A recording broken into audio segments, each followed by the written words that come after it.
Hello. Most of what we learn about World War II comes from a textbook.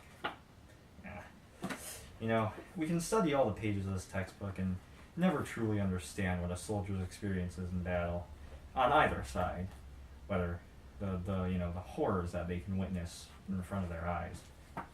However, many soldiers have come out to write about their experiences, wartime experiences, and goes to really show the younger generations the toll that war really takes on humanity in a whole.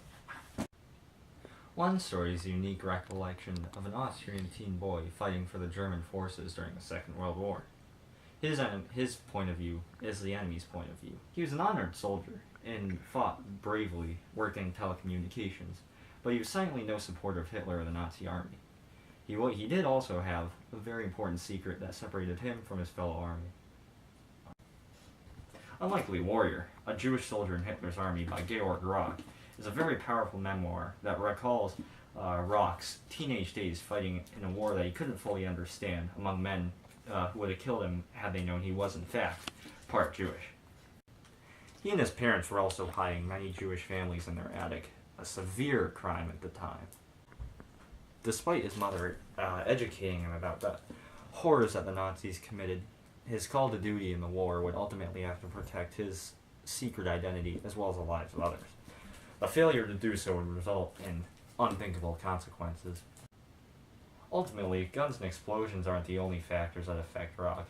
Throughout his story, he suffers from a severe identity crisis that truly affects his outlook on life and how he views his morals and such, ultimately throughout the entirety of the story. Here's an important passage that I found from Rock's writing. First, take a look at how he equates little scraps of food to independence and freedom. This really goes to show how he lacks these two things while he's in a prison camp behind Russian lines. Now, while he's in there, he also suffers from a severe mental crisis, if you will, more or less an existential crisis, where he technically equates his light, he reflects on light and dark within a mental room that he makes. This is very important because it goes to show just how he is able to differ light from dark within a mental constructed room, not physical.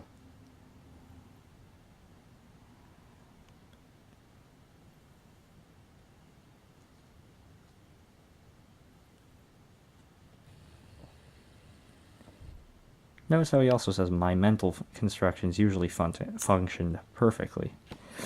This is important because it just goes to show that nothing seems to be functioning perfectly in his life, and how only in his mind he's able to make things work and make them under his control. Here's another passage that I found quite interesting in Rock's work. Located on page 140, just about halfway through his book, he starts to realize his true mental struggle. Notice, I enjoyed being by myself, or playing a game of chess with Conrad. I spent most of the time daydreaming, perhaps in an unconscious attempt to get my brain, body, and nerves back into some semblance of normality after the events of the past winter. This really, his true search is to essentially find peace within himself while he's going through this horrific war that he does not want any part of, does not support the army that he's fighting for. This is also sort of ironic, as he is able to fight in this army as well, as he's part Jewish.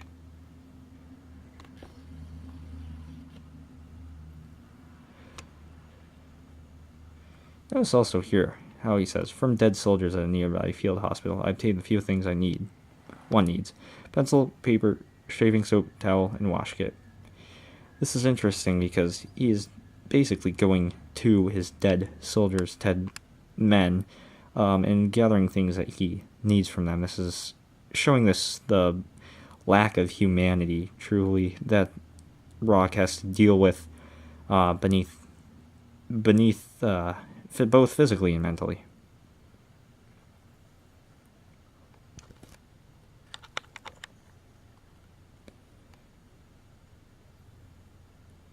As you can see here, Rock's rations are sparse and very small, so while it does take a physical toll on his health, having not enough water or bread, food, in that case, he also starts to remember what he took for granted at home, such as food, simple items, as he mentions up here, the few things one needs. He really goes to show how he comes to terms with how he took for granted the simple things that he had from home. Within the story, Rock uses a lot of reliance on friendships, communication with his family, and relationships in order to build a sense of fight to get into that outside world just out of war. Now, this gives us a real sense of both his physical and mental struggle, while he does still deal with this identity crisis. But it also brings up a new subject. How exactly is he fighting this war within himself? Well, of course he has to fight this war because of the fact that he would have to save his own self, but also his family back at home. Yeah, he rejected the Nazi army would have likely come to his house and found Jewish families in their attic. Of course, that would have been very, very bad for his family. So what exactly does this mean in Rock's personality? Well, it's a good thing because within Rock's personality, it shows a sense of a fighter within him, and it's a good thing. But it also goes to show how even the bravest of us can still go through very hard times and not be able to fully come to terms with our struggles without realizing them.